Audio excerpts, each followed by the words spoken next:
Fala galera, beleza? Professor Vladimir na área com mais uma aula Paraná para o 9º ano do ensino fundamental. Hoje a nossa aula de número 52. E como sempre, antes do tema da nossa aula, vamos aos recados importantes. Primeiro recado, assistam às aulas Paraná. Segundo, acesse o Classroom, realize as atividades e marque sua presença. Mas não simplesmente por marcar a sua presença, mas também para testar o seu aprendizado. Terceiro recado importante, tirem as dúvidas com os seus professores. E se porventura você não tem acesso ao Classroom, às salas virtuais, procure a sua escola e retire as atividades impressas. E vou pedir licença para vocês aqui, nós vamos ficar juntos por mais algumas aulas, então eu gostaria que vocês refletissem sobre o seguinte, que vocês são uma parte muito importante desse novo processo de educação escolar que está sendo oferecido pelo governo do estado do Paraná, nesse momento difícil que nós estamos vivendo, né? Vocês têm uma modalidade de ensino que é conhecida e reconhecida no Brasil inteiro, que foi elaborada pelo nosso governo, né? Vocês têm as aulas Paraná, vocês têm o Google Classroom, vocês têm os professores à disposição de vocês para tirarem as suas dúvidas, né? E vocês devem fazer a parte de vocês, né? E vocês também têm aí produtos tecnológicos que dão acesso a vocês a muitas informações, né? Teve um cidadão conhecido de vocês, que já é falecido, infelizmente, chamado Steve Jobs, que ele disse o seguinte, que ele criaria um produto tecnológico que traria o mundo para a palma das nossas mãos. E é isso que está acontecendo com os computadores, os celulares de vocês, os tablets, os equipamentos eletrônicos que nós temos à disposição. Então, a sua vontade, a sua curiosidade, o seu desejo de explorar esse mundo que está na palma da sua mão, depende de você, né? Beleza? Então vamos iniciar a nossa aula de hoje. Vamos ao objetivo da aula, né? Muito importante para saber o caminho que vamos seguir na aula de hoje. Nós vamos identificar e analisar as cadeias industriais ou cadeias produtivas e de inovação e as consequências dos usos de recursos naturais nessas cadeias produtivas e das diferentes fontes de energia também utilizadas para que essas cadeias produtivas venham a se desenvolver. Veremos isso em diferentes países, os efeitos dessas cadeias produtivas no estado do Paraná e no nosso local de residência. Vamos relembrar aqui rapidamente o tema da nossa última aula, que foram as transformações nas paisagens pelos processos da natureza. Lembram-se? Nós vimos as duas categorias de transformação, os agentes internos, que são os endógenos, e os externos, que são os exógenos. Passamos pelo tectonismo de placas, pelo vulcanismo, a questão dos terremotos, os tsunamis, os abalos sísmicos, e os agentes externos do intemperismo, que são os modeladores do relevo da superfície terrestre. E na aula de hoje, então, 3 perguntinhas aí para vocês. O que é técnica? O que é tecnologia? E o que são os produtos tecnológicos? Então vamos à leitura de alguns conceitos. O conceito de técnica. Técnica é a maneira de realizar uma ação ou um conjunto de ações. Né? Quem nunca não teve que usar algumas técnicas em casa para conseguir um dinheirinho para ir ao cinema final de semana, né? Usa a técnica de lavar uma louça sem ninguém pedir, dá uma arrumada no quarto, coloca o lixo lá na frente, tira o cocô do cachorro, né? Vai aplicando as suas técnicas aí para conseguir o que você quer. E a tecnologia seria o uso dessas técnicas, mais o conhecimento que nós adquirimos, para aperfeiçoar um produto ou algo que a gente deseja fazer que se torne mais fácil. Pode ser um trabalho com arte, na resolução de um problema ou executar uma tarefa específica. E a tecnologia ela está presente em diversos setores do nosso cotidiano, no nosso dia a dia, na educação, no meio ambiente, na arte, na segurança, na ciência, na agropecuária, as técnicas agropecuárias, técnicas de comércio, da indústria, e até da saúde, e mais diversos outros setores. Então aqui alguns exemplos de técnica. Temos a técnica das artes marciais, das lutas, e temos uma técnica industrial, aqui a linha de produção, que a gente vai falar sobre isso também na nossa aula. Aqui escolhi essa imagem para mostrar para vocês um exemplo de como se desenvolve tecnologia, né? A mente do ser humano, não somos só os seres humanos, nós seres humanos que produzimos tecnologia. Os animais também produzem, mas o objetivo do animal é a sobrevivência. Ele desenvolve um conjunto de técnicas para caçar, para reprodução, né? Nós vamos muito além disso. Então aqui a mente humana, cheia de ideias, cheia de técnicas, criando técnicas. Isso acontece no mundo todo, nós temos um mapa mundial aqui. Então, esse conjunto de técnicas, essas ideias, vão dar origem a produtos tecnológicos que nós usamos no nosso dia a dia. Um exemplo dessa tecnologia é o robô Da Vinci. Esse robô foi adquirido pelo Hospital Sírio-Libanês, em 2015, um hospital brasileiro aqui, que fica no estado de São Paulo, um dos melhores da América Latina. E esse robô, ele faz a cirurgia de forma digital. Você tem aqui o médico, ele coloca os seus olhos nesse visor, ele tem aumentado em 10 vezes o local que ele está fazendo a cirurgia no paciente. O Da Vinci tem 4 braços mecânicos. Um dos braços carrega a câmera, que vai filmando ali os órgãos internos do paciente, e os outros 3 imitam os movimentos do médico que está fazendo a cirurgia. A partir do momento que ele retira os olhos desse visor, os robôs param de funcionar. Fica mais um médico aqui, né? Qualquer problema que venha acontecer, mas é um exemplo de um produto tecnológico, de alta tecnologia. Para vocês terem uma ideia, essas cirurgias podem ser feitas até à distância, podem ser feitas pela internet. O médico pode estar longe, em outro país até, e usando um robô para fazer uma cirurgia. E, enfim, o produto tecnológico, né, que nós tanto conhecemos. O que é um produto tecnológico? Um objeto que vai surgir após a fabricação e ele é consequência da aplicação das técnicas e da tecnologia. Um exemplo, os celulares que nós utilizamos no dia a dia. Tem uma técnica, uma tecnologia específica para a parte do software, para a memória, para os aplicativos. Tem uma outra técnica para a parte dura, para o hardware, para a bateria, a capa do celular, né? Outro exemplo aqui, o drone, e coloquei uma enxada ali como exemplo para você. Você falou, nossa, enxada para você, produto tecnológico? Sim, até para usar a enxada você tem que dominar a técnica de uso de uma enxada, senão você pode se machucar até. E também é um produto tecnológico. Não necessariamente o produto tem que ter alta tecnologia. Vamos ao nosso primeiro exercício. Desculpa, gente, coloquei a resposta já. Tomara que vocês não tenham visto. Número 1, escreva o conceito de tecnologia. A gente acabou de falar sobre isso. Então, lembre o que vocês já aprenderam sobre tecnologia. Coloque a sua resposta aí, beleza? Reloginho na tela para vocês.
E aí, pessoal, tranquilo? Todo mundo conseguiu responder? Tiveram sorte, né? Dei um spoilerzinho ali antes de responder a questão. Então, vamos reler o nosso primeiro exercício.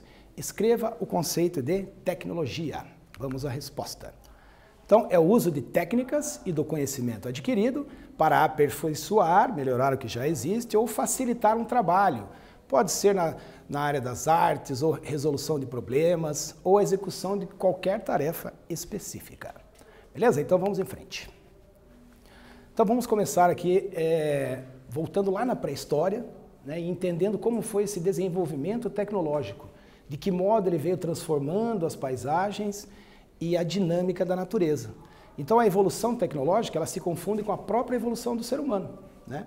Na medida que os nossos ancestrais, né, os povos primitivos, começaram a transformar pedras em lâminas para cortar a madeira, caçar animais, por exemplo, já eram avanços tecnológicos. Aqui a descoberta do fogo também, os nossos ancestrais temiam muito a noite, né? Ficava tudo escurecido, não tinha nenhuma fonte de luz. Com a descoberta do fogo, isso também causa uma transformação na paisagem, na dinâmica da natureza para esses povos primitivos. Aqui alguns utensílios, né? E isso foi, ao longo da história da humanidade, foi tendo vários avanços. Aí vamos dar um salto já lá na primeira Revolução Industrial. Para isso, vamos lembrar do objetivo da nossa aula. Identificar as cadeias produtivas. Aí. Na primeira Revolução Industrial, será que eu já tenho uma cadeia de produção? Eu tenho uma cadeia industrial produtiva? É claro que sim, né? Mudamos esse processo produtivo.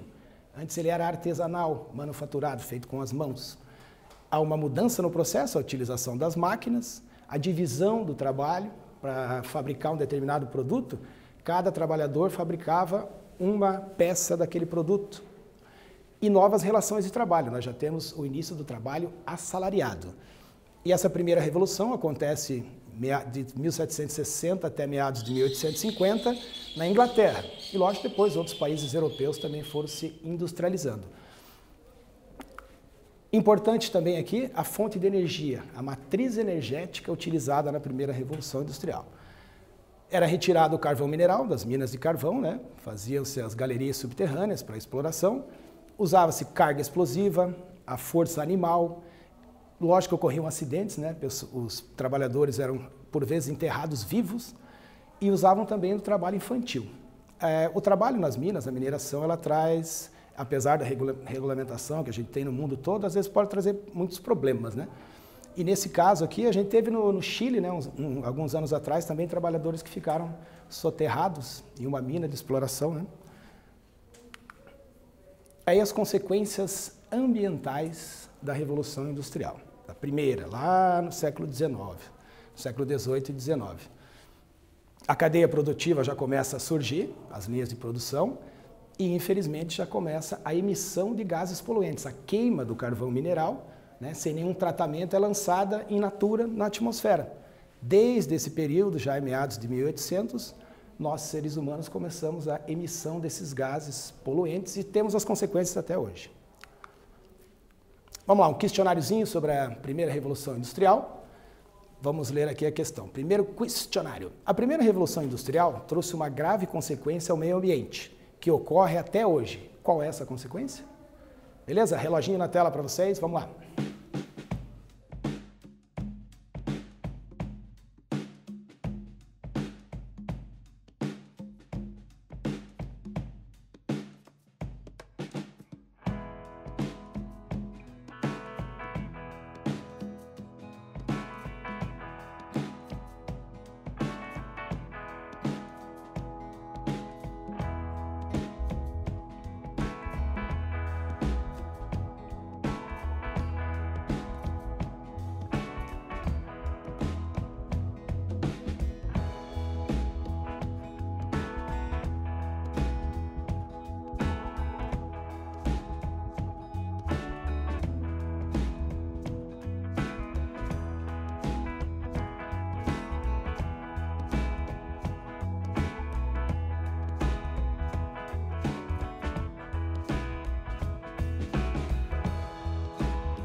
E aí, pessoal, tranquilo? Fácil o questionário? Vamos reler? A primeira revolução industrial trouxe uma grave consequência ao meio ambiente que ocorre até hoje. Qual seria essa consequência? A, o desmatamento. Letra B, emissão de gases poluentes. Ou letra C, a erosão do solo. Então vamos à resposta. A gente acabou de ver no último slide, aí foram a emissão dos gases poluentes. Ok, vamos em frente. Aí vamos já para a segunda revolução industrial, a partir de 1850 até meados de 1945, lá no início da Segunda Guerra. O aprimoramento das técnicas ocorreu. A introdução de novos meios de produção, que a gente vai ver, o Fordismo, por exemplo, para a fabricação dos carros.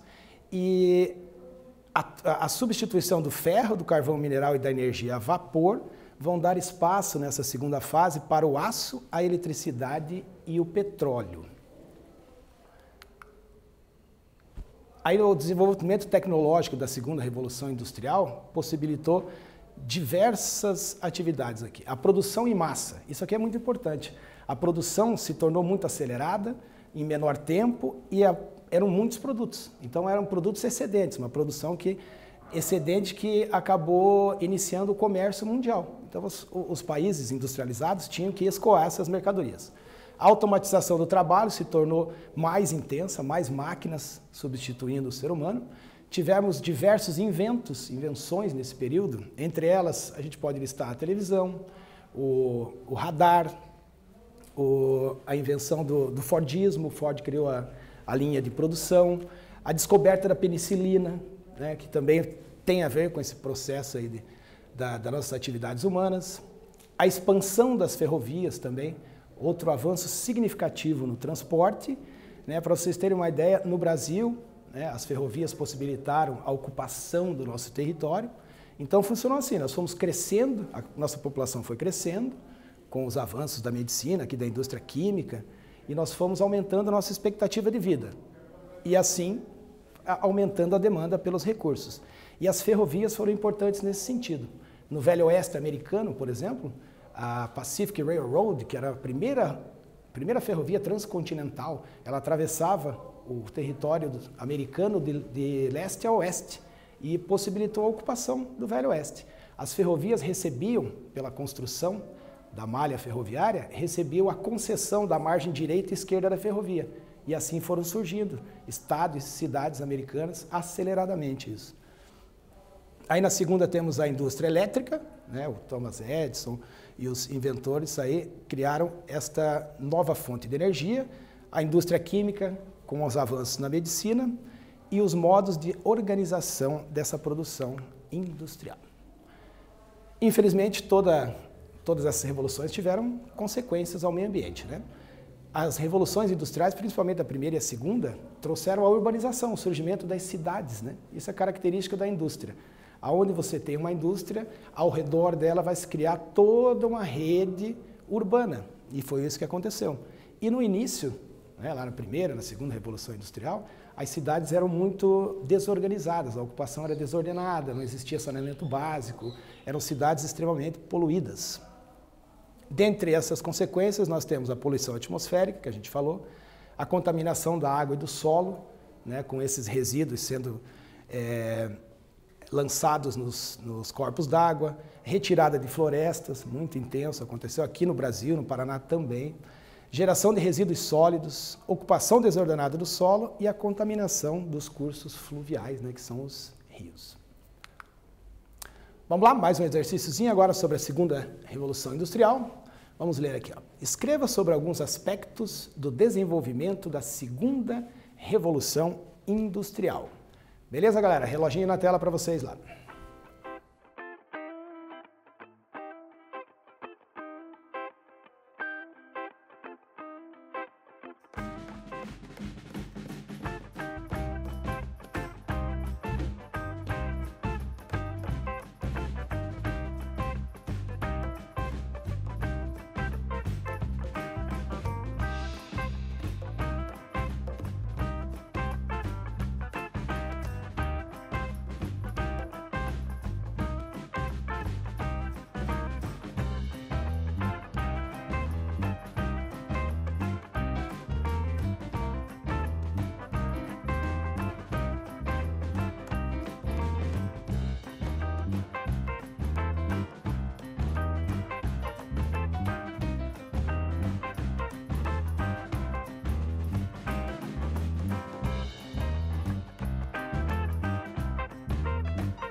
E aí, galera, fácil essa aí, né?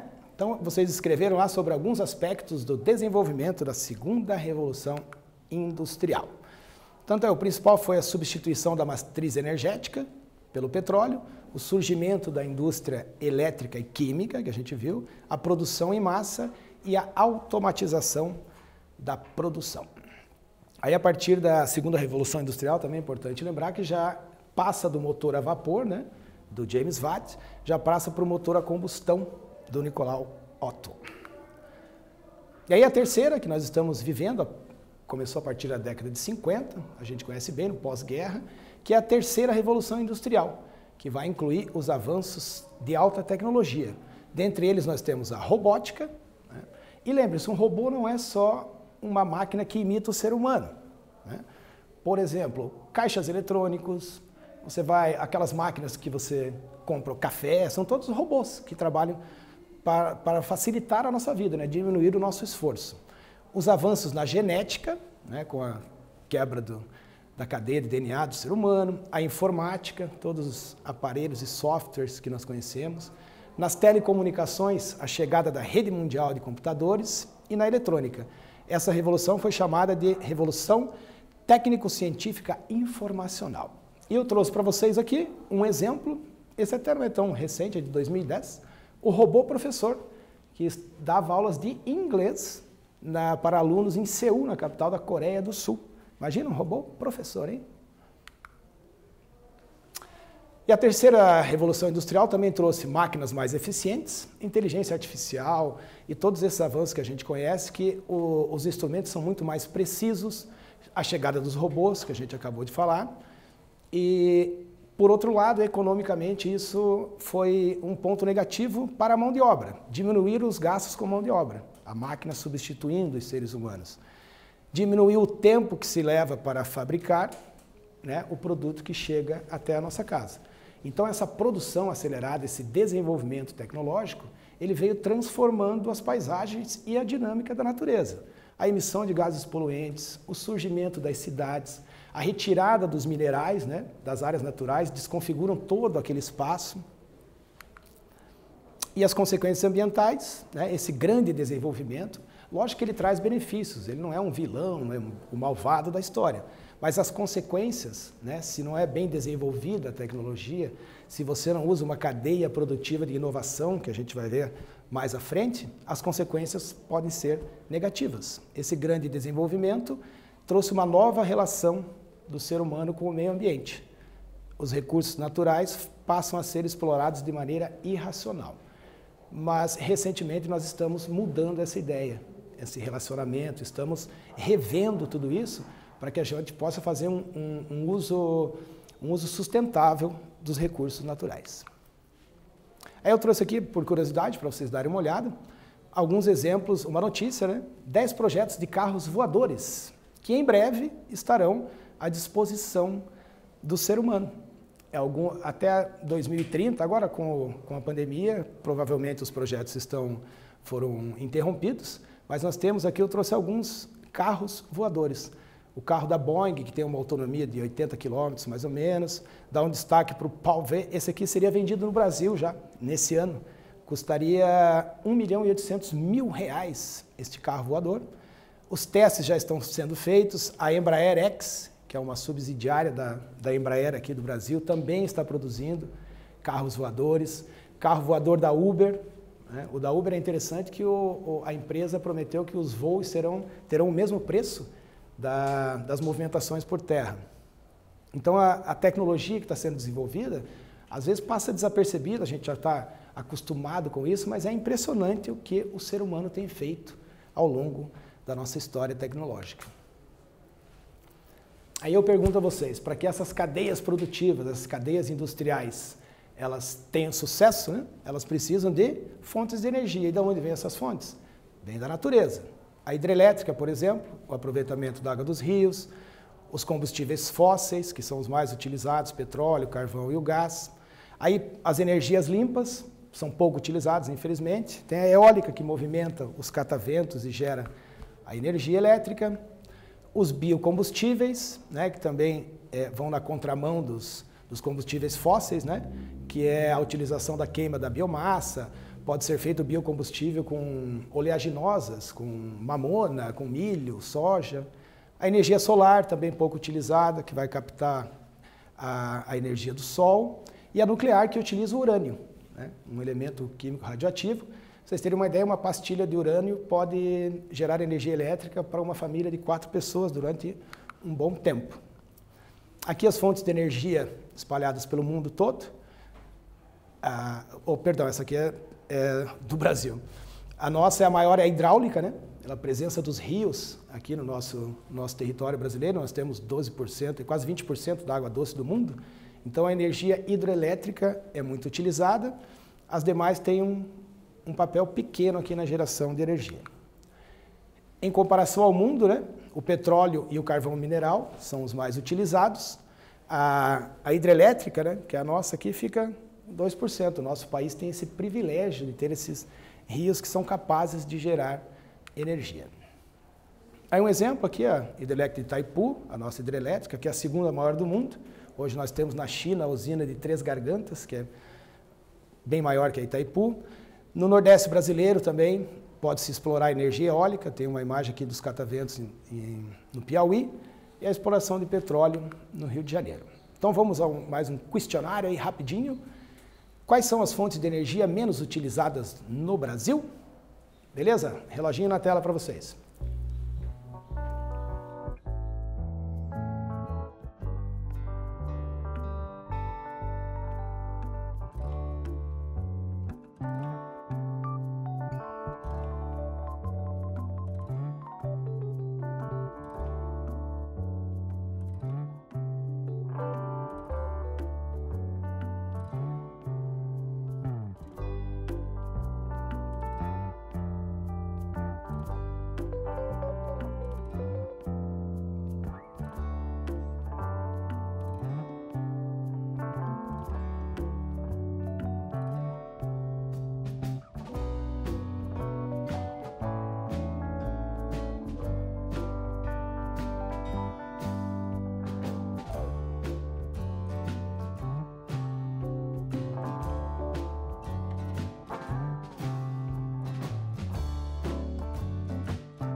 E aí, beleza, galera? VaptVupt aí no questionário. Número 2. Quais são as fontes de energia menos utilizadas no Brasil?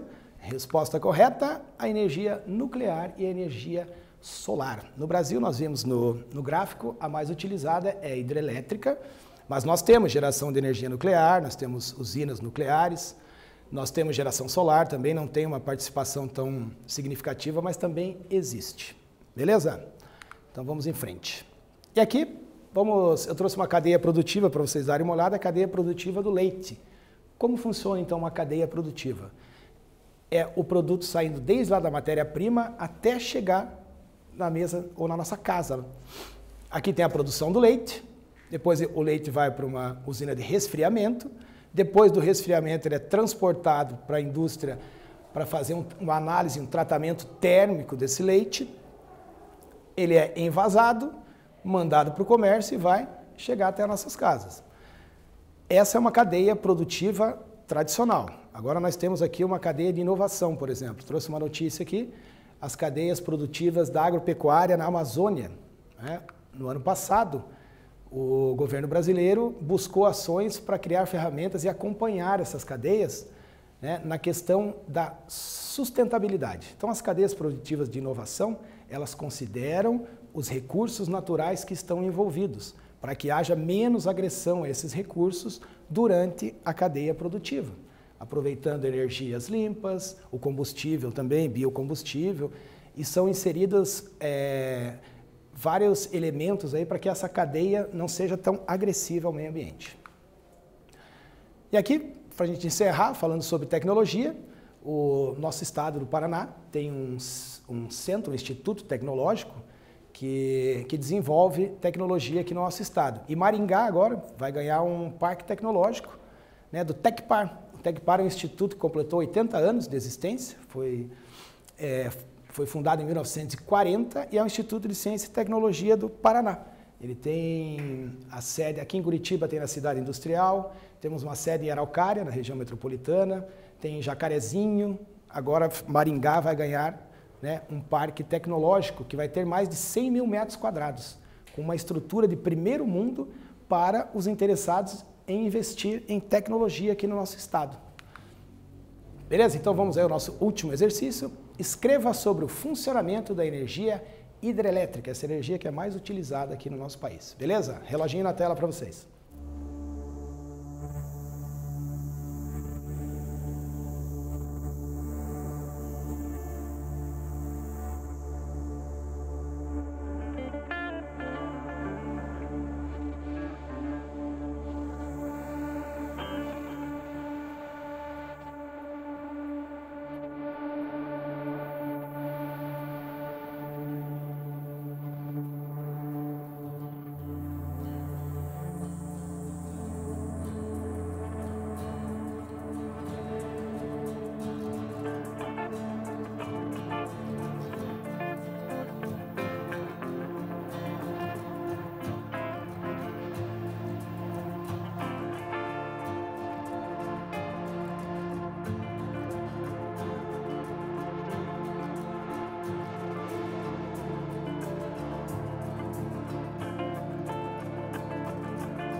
E aí, galera, beleza? Voltamos com a resposta do nosso exercício número 3. Escreva sobre o funcionamento da energia hidrelétrica. Então está aqui a resposta. A energia hidrelétrica corresponde ao aproveitamento da água dos rios para a movimentação das turbinas de eletricidade. Então é feito um represamento da água do rio e a força dessa água vai movimentar as turbinas gerando energia elétrica. Então o que a gente viu na aula de hoje? Vimos o desenvolvimento tecnológico desde o início lá da humanidade. Conhecemos o TecPar aqui, o Instituto de Desenvolvimento Tecnológico do Paraná. Vimos o conceito de técnica, tecnologia e de produtos tecnológicos e vimos como as revoluções industriais, né, se desenvolveram ao longo da história e as suas consequências e terminamos aí com as fontes de energia, as matrizes energéticas. Beleza, galera? Valeu, até a próxima!